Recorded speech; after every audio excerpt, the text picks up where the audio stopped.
Hola, muy buenas tardes a todas y los señores que también están aquí, también buenas tardes. Aquí estamos para hablar de la relevancia de los datos en la investigación. Mi nombre es Rocío Estrada, vengo de la empresa farmacéutica Grifols, soy responsable de seguridad y salud a nivel corporativo. Y tenemos en este panel a 4 mujeres que ahora brevemente os las presentaré. Hemos acordado que haremos una breve presentación y si queréis saber algo más de cada una de ellas, tenéis la oportunidad de hablar con cada una de ellas y saber más de su trayectoria. Yo hago una pequeña introducción. Primero tenemos a Vanessa Storack, está actualmente en Sanofi. Ella está en el departamento de Digital Industrial Affairs y el objetivo, que hace muy poquito que está, es construir la transformación digital dentro de Sanofi. Y también es experta en desarrollo de productos digitales. Ha sido cofundadora del Women in Mobile, WIM, y recibió en el 2015 un premio, que es el premio Donatic Award, o sea que tenemos aquí a una súper premiada, y además ha sido considerada dentro de las top 30 Tech Influencers en Barcelona en el año 2018. Así que, bueno, tenemos aquí a Vanessa. Después tenemos a Teresa. Teresa Ramos trabaja en Roche Pharma, es jefa de medicina personalizada y actualmente está trabajando en la estrategia de generación de evidencia de diferentes herramientas de medicina personalizada, el diagnóstico temprano, la monitorización del paciente y con el objetivo de impulsar los mejores resultados en salud y eficiencia en costes a través de la innovación digital. Así que Teresa nos explicará muchísimas cosas de lo que hace. Tenemos también a Nair Castro, está trabajando en Accenture, es consultora, ella tiene mucha experiencia en todo el tema de consultoría, actualmente está en Novartis. Roche. Ay, perdón, en Roche, a pesar de que Accenture también trabaja con también. las demás farmacéuticas. Y ella es experta, igual que Vanessa, en inteligencia aplicada y en todo productos de Big Data. Luego tenemos a Susana Capdevila, ella está en Novartis y es la economista del panel. Ha trabajado siempre en el departamento de finanzas y en los últimos 4 años, como algo relevante y por eso está aquí, ha tenido que crear el hub de data en el departamento de finanzas que da servicio a toda la empresa. Así que ha tenido también que reformularse y nos explicará su experiencia. Bueno, comenzaremos con el panel y haremos una pregunta abierta. Hemos tenido la oportunidad de estar las 5 antes hablando y hemos un poco pactado en cómo queríamos hacer la conversación, el panel. Haremos una pregunta abierta para las 4 y tiene que ver en cómo creéis vosotras que el sector farma se está digitalizando. Entonces, empezamos por ti misma, Venga. Vanessa. Yo creo que soy un ejemplo de cómo Sanofi se está digitalizando, que una de las cosas en las que está apostando muchísimo es atraer talento de fuera del sector de farmacéutico, creando nuevos roles, también cambiando la manera de trabajar, este mindset que insistimos tanto para ser más ágiles y estar más adaptadas y adaptados a los cambios que, de hecho, o sea, son continuos y nunca van a parar, tanto en este sector como en los otros. Entonces, entre otras cosas, aparte de atraer el talento, pues también, por supuesto, trabajamos con startups. En París hay una incubadora y también en muchísimas otras cosas. Una de las cosas que a mí me ha llamado mucho la atención es, y también cambiando con este mindset o esta manera de trabajar, es cambiar el foco. Y poner el foco en el paciente, ¿no? El customer patient centric, en vez de hacer el medicamento y sacarlo a la venta y a partir de entonces ver cómo puede, ¿no? Cómo puede encontrar a los pacientes. Y no, cambiarlo desde un principio, que es algo que estamos muy acostumbradas cuando desarrollamos productos digitales, de estar en el mindset del customer centric, en este caso patient centric. Muy bien. En tu caso, Teresa, ¿cómo crees que la industria farmacéutica se está digitalizando en tu área en concreto? Realmente yo lo que estoy viendo es que la digitalización está impactando en toda la cadena de valor de lo que hacemos. Sobre todo, bueno, porque es el foco, ¿no? El core es la investigación y el desarrollo, ¿no? O sea, el ser mucho más eficaces gracias a los datos, gracias a conocer bien los diferentes escenarios clínicos donde hay necesidades médicas no cubiertas, pues podemos ser mucho más eficaces en ese desarrollo clínico de nuevas moléculas para más pacientes. Esa es una parte core. Luego, otra parte también muy interesante es que cada vez, y aunque parezca muy futurista, cada vez está más cercano, ¿no? Vamos a tener la posibilidad de esas vacunas, ¿no? Por ejemplo, vacunas para el cáncer, terapias génicas, no sé si os suena todo esto. Y para ser muy ágiles en llevar esa terapia individualizada a cada paciente, tenemos que ser muy ágiles en producción de esa vacuna, que va a ser solo para un paciente concreto, ¿no? Entonces, también la digitalización del proceso de producción, ¿no?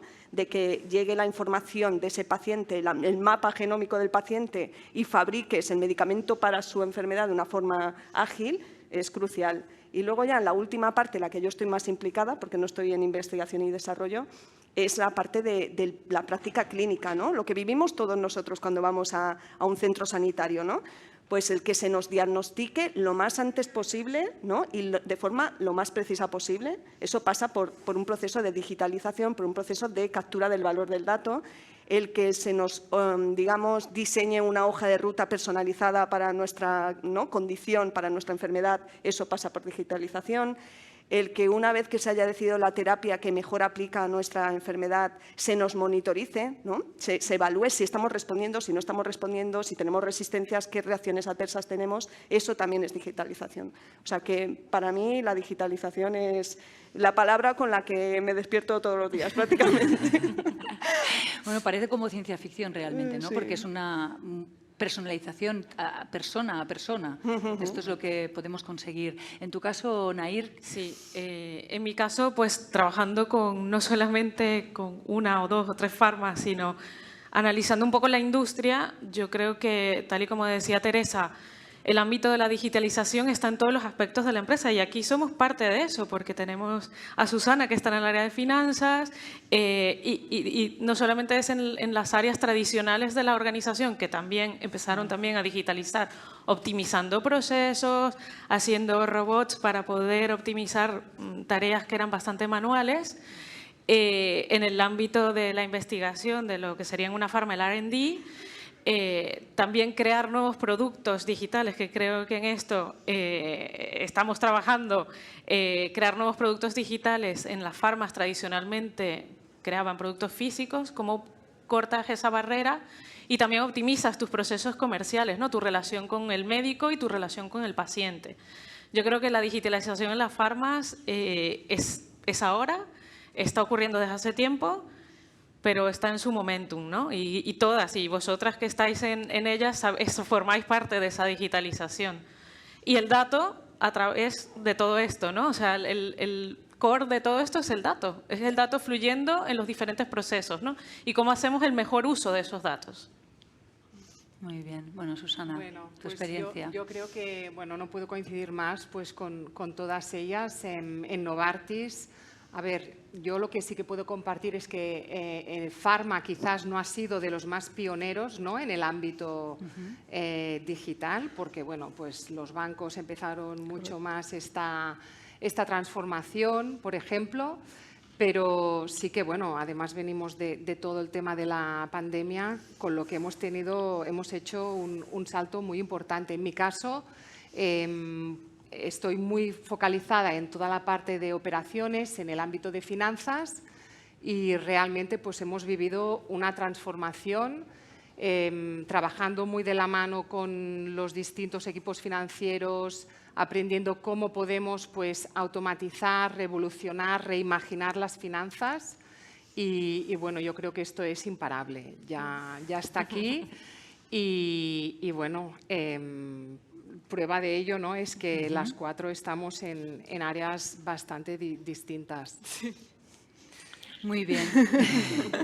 Bueno, siguiendo con, ya que hemos dicho, esto es lo que nos está pasando actualmente en la industria farmacéutica, vosotras que estáis también de consultoría o trabajando en industria farmacéutica, ¿cuáles creéis que son los retos que tenemos como industria en relación con los datos?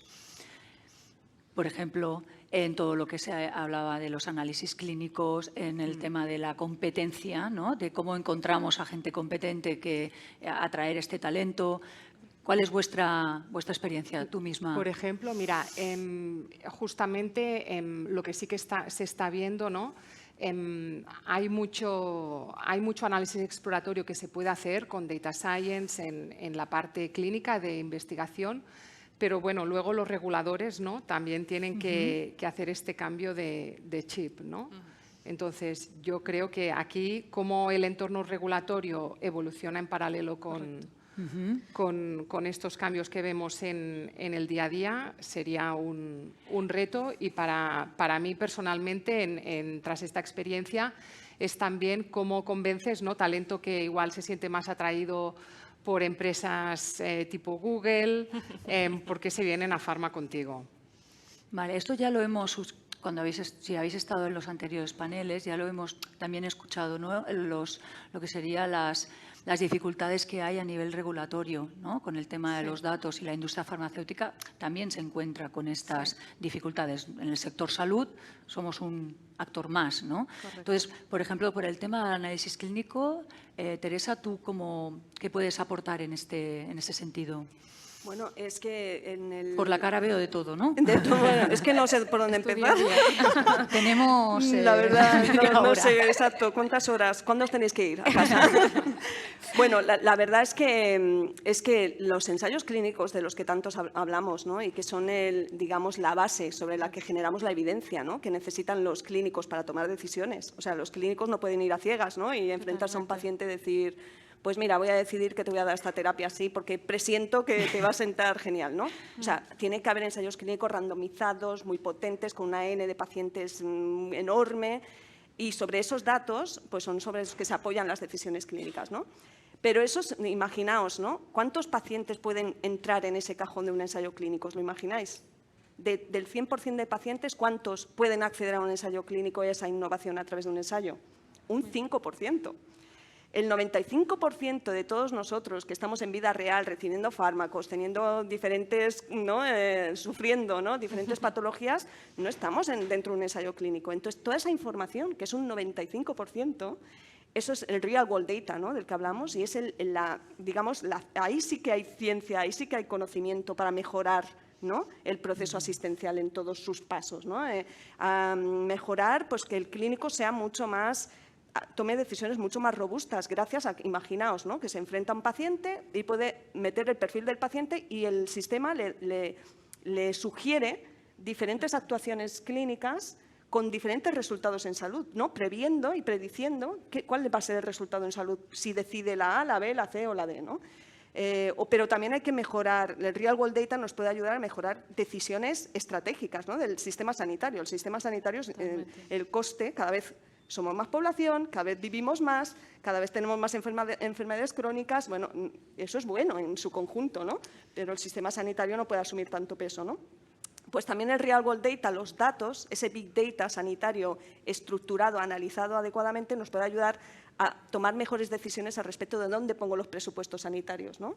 O sea, y bueno, y así suma y sigue, ¿no? O sea, decisiones financieras, operacionales, a todos los niveles. Y así para algunos datos, ¿no?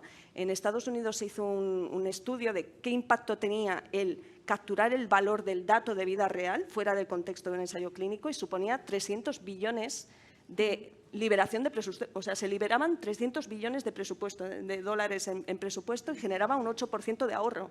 O sea, es brutal, ¿no? O sea, que yo no sé si te he respondido. Sí, yo creo que sí, ¿no? O sigo, teníamos o los sigo retos. un poco No, más. yo lo que... es que se emociona, claro. Es que estos temas, todo esto que lo tenemos ahí, ¿no? Y que parece que es tan... No, es obvio, ¿no? Tenemos un 5% de información y nos queda este 95% restante. Vosotras que estáis en el sector, ¿cómo veis que la industria farmacéutica, qué está haciendo la industria farmacéutica para poder ayudar a tener el 95% restante de datos que faltan para poder hacer esta atención más personalizada? ¿Qué está haciendo como industria? ¿Dónde palanca? ¿Dónde influencia? Relacionado con lo que comentaba Teresa del Real World Data, al final también lo que se utiliza este Real World Data es para identificar estas muestras, de que estas muestras no sean sesgadas, contengan un número de personas identificativas o que puedan servir para poder sacar conclusiones representativas. Entonces, hay muchísimas cosas que se pueden hacer y también ligado con lo que antes comentabas de cómo evitar, ¿no?, los sesgos en toda la industria. Yo creo que al final en la industria farmacéutica podemos aprovecharnos de la experiencia y conocimiento de otros sectores donde ya hemos visto que estos algoritmos, o partiendo, por ejemplo, el dataset, o sea, el big data de los que parten la mayoría de estudios, ya estos datos ya están sesgados, porque mayoritariamente eran hombres los que participaban en estos ensayos, por muchísimas otras cosas. Entonces, teniendo en cuenta que estos datos ya están sesgados, pues podemos rectificar aquí, hacer de manera proactiva algunas rectificaciones para que de base los datos ya no estén sesgados. Y por otro lado está la parte del diseño, ¿no?, de los algoritmos, que en este diseño pues tener en cuenta que haya involucradas personas diversas y este diseño del algoritmo pues también no replique, ¿no?, estos sesgos que podamos tener nosotros como personas. Vale, a ver si lo he entendido. ¿Vale? Yo voy a hacer recapitulación. Resulta que tenemos el 5% de los datos. Encima ese 5% está sesgado.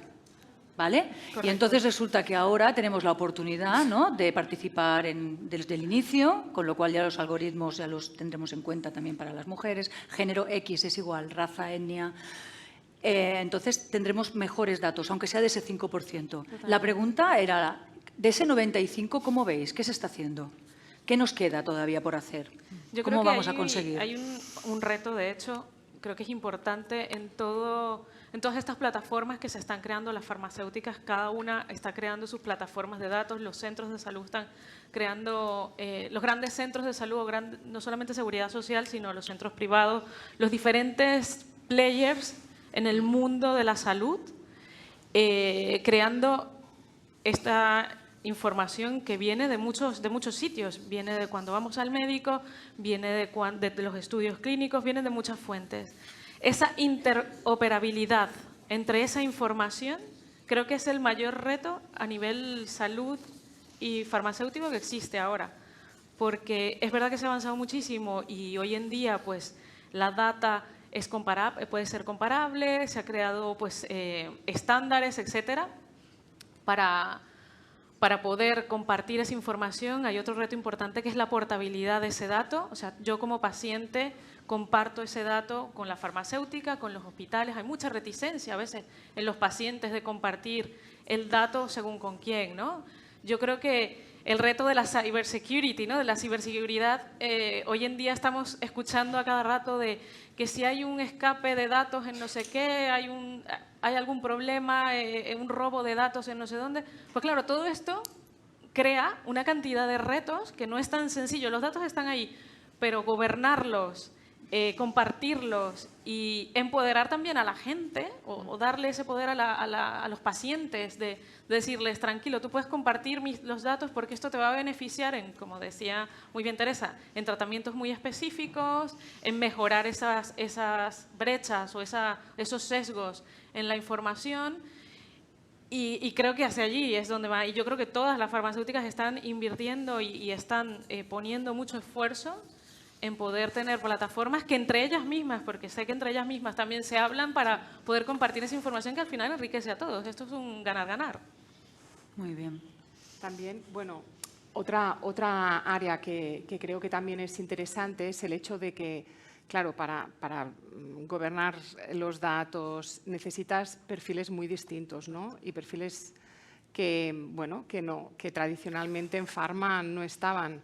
Nosotros, por ejemplo, empezamos con los Data Scientists, ahora tenemos Software Engineers pues, para estructurar mejor el código, para hacer nuestros productos más sostenibles y bueno, cada vez, ¿no?, en Research, por ejemplo, pues antes, cuando había ensayos clínicos y había evidencia en imagen, aquello se recogía igual un dato apto o no apto, ¿no?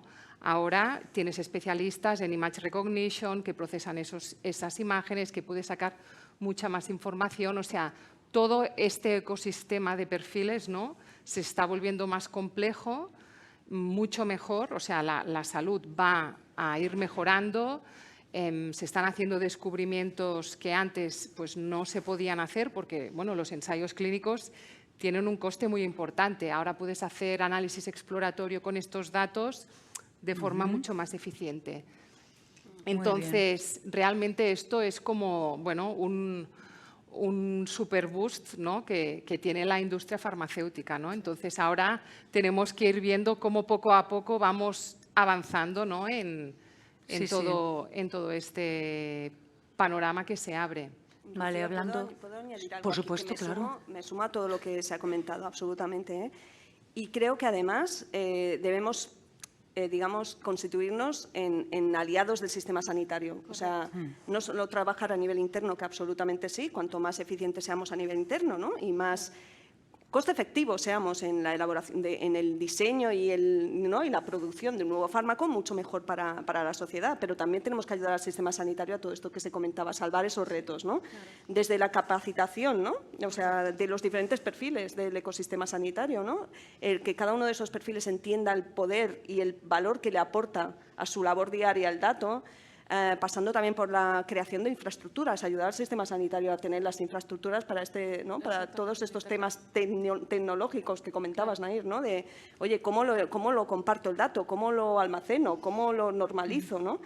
Y luego ya en la capa más compleja, pero que yo creo que también tenemos mucho que hacer en awareness, en educación, es el tema de todo el marco regulatorio y político que se ha comentado ya antes, ¿no? En otra mesa. Sí. Pero creo que son varias dimensiones en las que podemos ayudar, ¿no? Sí, claro, por supuesto. Hablando de esta como cambio de paradigma, antes también nos ha salido en nuestra conversación en privado, esto era, todo lo que nos ha aportado la COVID, ¿no? O sea, cómo se han tenido que adaptar también, ¿no?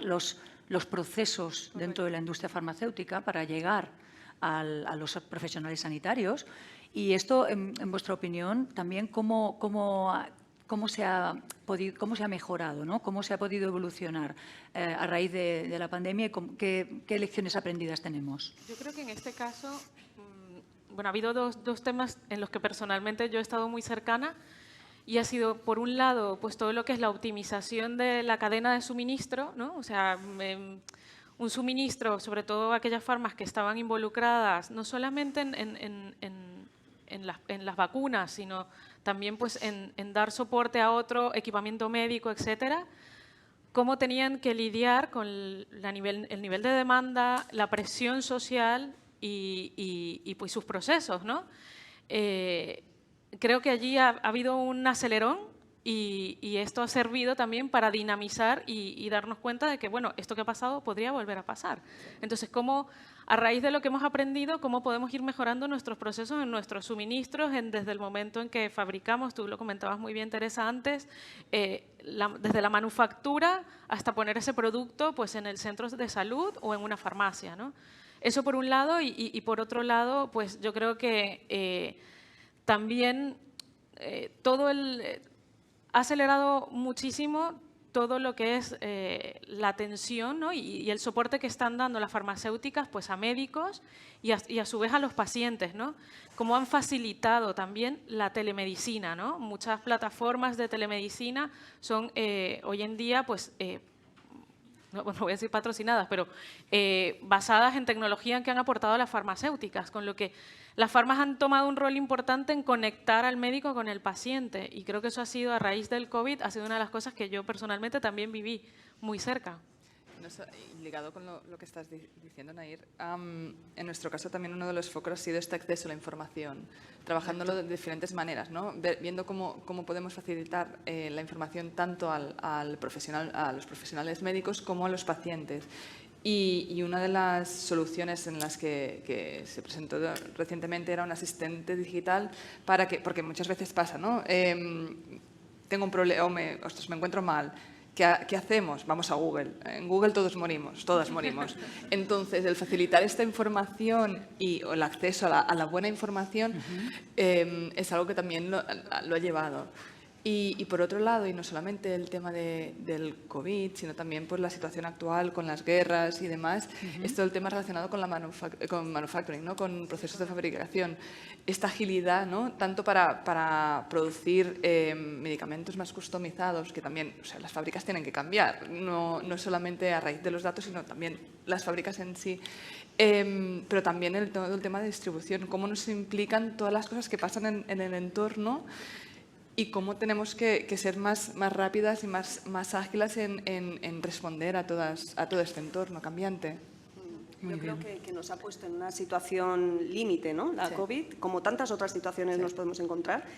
Y en situaciones así es donde la creatividad aflora, ¿no? Correcto. Y además, se han comentado telemedicina absolutamente, ¿no? La conexión digital del paciente con su equipo médico. Y, por ejemplo, desde Roche también hemos vivido pues, el reto de seguir reclutando pacientes, ¿no? El reclutamiento de pacientes en ensayo clínico pasa porque ese paciente vaya a la institución hospitalaria, ¿no? Y la monitorización, o sea, el seguimiento de ese paciente pasa porque vaya, ¿no? Y al ver las dificultades de que el paciente no podía ir, pues al final lo que hemos hecho es lanzar ensayos clínicos descentralizados, o sea, en los que el paciente recibe la medicación en casa, se automonitoriza, ¿no? los síntomas, la sintomatología en casa, se comunica con el equipo médico desde casa, o sea, y ahora pues hemos visto que aun si viniera otra pandemia, los pacientes no iban a sufrir porque cayó el reclutamiento como un 60%, imaginaos, ¿no? Claro. Pacientes que les va la vida en recibir ese fármaco, que es su única opción, ¿no? Muchas veces, y no puedes recibir el medicamento porque hay una pandemia y no puedes ir al hospital, ¿no? Entonces, esa barrera ya no va a existir si nos encontramos con otra pandemia. Y otra herramienta muy potente es que en enfermedades donde tiene que el médico saber cómo evolucionas, si progresas, si no progresas, para corregir el tratamiento, pues en lanzar herramientas, por ejemplo, en degeneración macular asociada a la edad, ¿no? Pues que tú pudieras con una aplicación móvil, o sea, se desarrolló una aplicación móvil en cuestión de semanas, para que los pacientes desde casa pudieran hacerse una foto a la conjuntiva, pudieran responder una serie de test de agudeza visual y el médico en remoto podía saber si ese paciente estaba respondiendo o no y corregir la decisión de tratamiento. O sea que creo que hay muy buenas lecciones, ¿no? en situaciones límite. Y hemos visto, bueno, ejemplos pues, muy concretos, pero también es un cambio de paradigma, ¿no? Hasta ahora, como era impensable que tú pudieras, que el médico te pudiera visitar, ¿no? Telemáticamente. Y esto pasa y en gente que quizás, pacientes que tecnológicamente, ¿no? Igual no están tan acostumbrados, ¿no? La pandemia realmente ha abierto un chip, ¿no? Que hace que ahora estemos en un buen momento para avanzar y ayudar al trato del paciente de una forma coste efectiva mucho mejor. Vale, y ahora ya hablando de estos productos que son tan novedosos como esta monitorización de los pacientes, ¿vosotros creéis que también la pandemia ha ayudado a que se vea que primero que es posible y que legalmente también es posible? Porque quizás también ha sido el contexto, ¿no?, en el que se han podido lanzar este tipo de producto. Pero, ¿cómo lo veis en el futuro? ¿Esto va para adelante o en el entorno Europa, que es tan proteccionista con los datos, podemos tener algún impedimento? Bueno, yo creo que hay yo no sé, perdonadme que estaba yo ahí recapacitando. Hay iniciativas que demuestran que las agencias reguladoras quieren movilizarse a favor de capitalizar el valor del dato, ¿no? Y tenemos, por ejemplo, pues el espacio europeo de datos de salud, por ejemplo, la creación de esa iniciativa, ¿no? Para no solo compartir los datos a nivel de país, sino entre diferentes países europeos y generar conocimiento, ¿no? y conclusiones y aprendizajes a partir de los datos. Luego está la iniciativa Darwin, ¿no? Cuando hablabas, Rocío, oye, hemos aprendido algo que realmente nos haga mejores.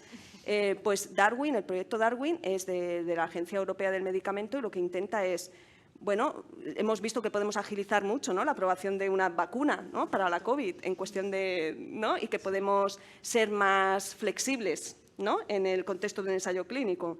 Pues un poco el utilizar la ciencia de los datos, real world data, capturar los datos de lo que sucede en vida real para ser mucho más ágiles en la toma de decisión y aprobar los fármacos de una forma mucho más ágil, mucho más rápida y que accedan, ¿no? Los pacientes puedan disponer de esos tratamientos antes, que por cierto en España pues ya sabéis que vamos mal en ese sentido. O sea, si van más ágiles en Europa, nosotros yo espero que también nos beneficiemos, ¿no? Si nos apuntamos a esas iniciativas, porque en España, por ejemplo, hay más de 500 días desde la aprobación de un fármaco en Europa. A España llega 500 y pico días más tarde como media. O sea que, y llegan el 50% de las terapias aprobadas en Europa como media. O sea que si Europa se moviliza y se digitaliza y nosotros seguimos esa pauta, yo creo que nos va a beneficiar a todos los que estamos aquí y los que están fuera también. Totalmente. Ya cambiando un poco de perspectiva, ¿no? El tema de cómo creéis que el Big Data nos puede ayudar en aquellas enfermedades que son más prevalentes en el sexo femenino.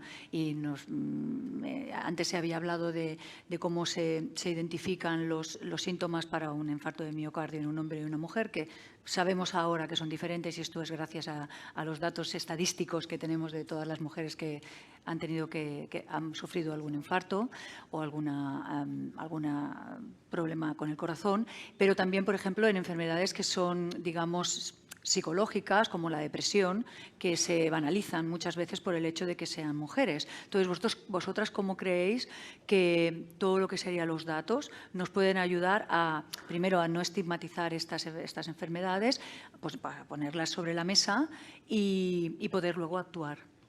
¿Cuál es vuestra...? Bueno, yo Nair. personalmente, y lo comentábamos antes en nuestra conversación, creo que es importantísimo que cada vez más pues, toda la información y participemos como mujeres, tanto en ensayos como en la creación de algoritmos, como en la investigación, como en los diferentes aspectos que estudien no solamente patologías, sino procesos femeninos. Hablábamos antes de la menopausia y decíamos, bueno, el poder disponer de todos los datos que permitan a los médicos hacer un diagnóstico un poco más holístico, ¿no? De cómo está tu sistema endocrino, cómo están tus hormonas, cómo están tus diferentes indicadores, para poder dar con los tratamientos que sean posibles, ¿no? El Big Data, pues evidentemente está allí, es digamos, el transformador, ¿no? Los datos, cómo los vamos a manejar, pero creo que nosotras como mujeres y darle más visibilidad, ¿no? A todas estas patologías y a participar mucho más en tener más información que permita mejores diagnósticos, mejores tratamientos, etcétera. Muy bien. Y ya hablando un poco de perfiles, ¿no? Estamos hablando de Women in Data Science, o sea, hay que hablar de mujeres. Y tú has tenido ahora que hacer, ¿no? una gran inversión en buscar talento femenino. ¿Qué te has encontrado? ¿Cómo estamos de representadas las mujeres en estos temas? Bueno, en general, ¿no? En las carreras STEM, ¿no? El porcentaje de mujeres en algunas sigue siendo bajo. Por ejemplo, en informática creo que es un 10%, si no recuerdo mal, ¿no? Bueno, yo creo que primero todas como mujeres en casa empieza el trabajo, ¿no? También, y sacar un poco estos estigmas, pero por nuestra parte lo que sí que estamos haciendo es, bueno, en general en Novartis, digamos, se cree en el talento diverso. Y bueno, cuando hacemos entrevistas también intentamos que nuestros paneles de entrevistas representen esta diversidad, ¿no? Pues para que el candidato también o la candidata se encuentre pues acogido, ¿no? Y piense, mira, pues esta es la organización donde yo quiero crecer y desarrollar mi carrera, ¿no? Esto para mí es un aprendizaje importante. En general yo creo que encontrar talento cuesta. Independientemente sea masculino o femenino, da igual, o edad, ¿no? Entonces, bueno, lo que sí que intentamos es que nuestros paneles sean diversos y bueno, pues intentar generar este tipo de de captura de talento y moverse mucho, ¿no? También buscar en la universidad, buscar en otras empresas, etcétera. Muy bien. ¿Y las demás que habéis estado, por ejemplo, en la consultoría, qué tipo de perfiles tú y también, Sí, bueno, en la Vanessa? consultoría tenemos perfiles muy diversos, ¿no? Porque, bueno, tocamos muchos ámbitos distintos, no solamente a nivel de data. En el caso mío particular, en el que estoy pues, liderando pues, la parte de inteligencia aplicada para el área de Pharma, sí es cierto que logramos captar talento femenino, por supuesto, talento masculino, todo el talento es bienvenido. Es cierto que son perfiles, el mercado lo demuestra y lo has vivido y lo vivimos nosotros diariamente. Bueno, son perfiles bastante demandados. Es cierto que hacemos muchas actividades a nivel de universidades pues, para fomentar y también para mostrar en el aspecto de las chicas pues, que, oye, que hay un futuro, ¿no? Que dedicarse a esto mola también, que aquí hay infinidad de oportunidades y que puedes tener una carrera brillante sin dejar de ser tú y sin dejar de ser tú misma, ¿no? A eso hemos dedicado muchas veces eventos bueno, y hemos ido a las universidades y tenemos acuerdos con algunos centros pues también para fomentar, ¿no? El no solamente captar, sino también mostrar que quienes lideramos también somos chicas, que no solamente están los chicos y que bueno, y que todos son bienvenidos. Yo también comparto contigo, el talento es bienvenido sea como sea. Yo diría aquí hay, no sé quién me explicó esto, pero lo encuentro gracioso y creo que, bueno, igual no reímos otros. He creado unas expectativas muy altas. Quito lo de que es muy gracioso. No, pero bueno, que he hecho, a ver si hilo bien porque nos queda poco tiempo y que también tiene que hablar aquí Vanessa. El tema es que en mi empresa, ¿no? Que ha sido muy visionaria y muy pionera, ¿no? De hace ya tiempo que hay políticas de igualdad, ¿no? de salvar la brecha de género. Pero yo que creo es que tenemos que luchar todas desde nuestro ámbito en no solo ese ambiente diverso, ¿no? que estemos en la fiesta, que se nos invite a la fiesta, sino que realmente se nos incluya. O sea, la diferencia entre que te inviten a una fiesta o que te saquen a bailar, ¿no? Pues es la diferencia entre diversidad e inclusión, ¿no? Y en ese sentido yo quiero que se nos invite a bailar. Y bailar es formar parte del liderazgo, de los equipos de liderazgo, de los equipos de gobernanza. Y no quiero ser negativa, quiero decir, os animo a que todas impulsemos ese espíritu, porque, por ejemplo, en medicina, que está más que demostrado, ¿verdad?, que la mujer tiene un papel. Más del 60% de estudiantes de medicina son mujeres, pero solo el 20% llegan a cargos de dirección una vez ejercida su profesión, ¿no? Y cobramos de media en medicina un 30% menos. Bueno, yo no hablo, o sea, se cobra un 30% menos.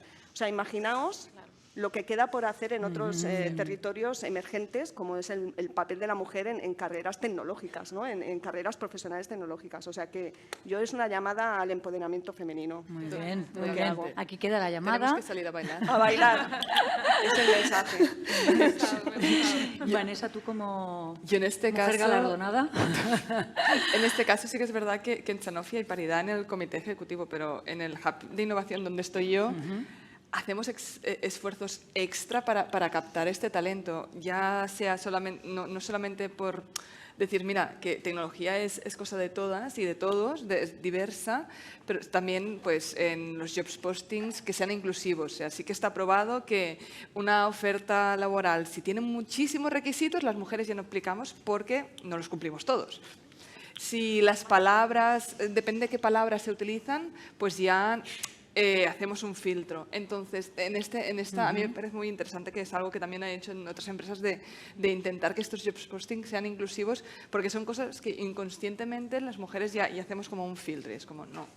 Y por otro lado, ir a buscar talento muy joven, para también incluirlo, talento femenino, y decirle, hey, que esto es para ti y aquí puedes crecer, tienes un largo recorrido. Y el upskilling de dentro de la empresa, para que el liderazgo sea inclusivo, sea diverso. Hay varias formaciones que son muy chulas en este aspecto. Muy bien. Bueno, yo creo que ya no nos queda mucho tiempo. Os doy las gracias a las 4 por vuestra sinceridad, vuestro saber hacer, vuestras explicaciones.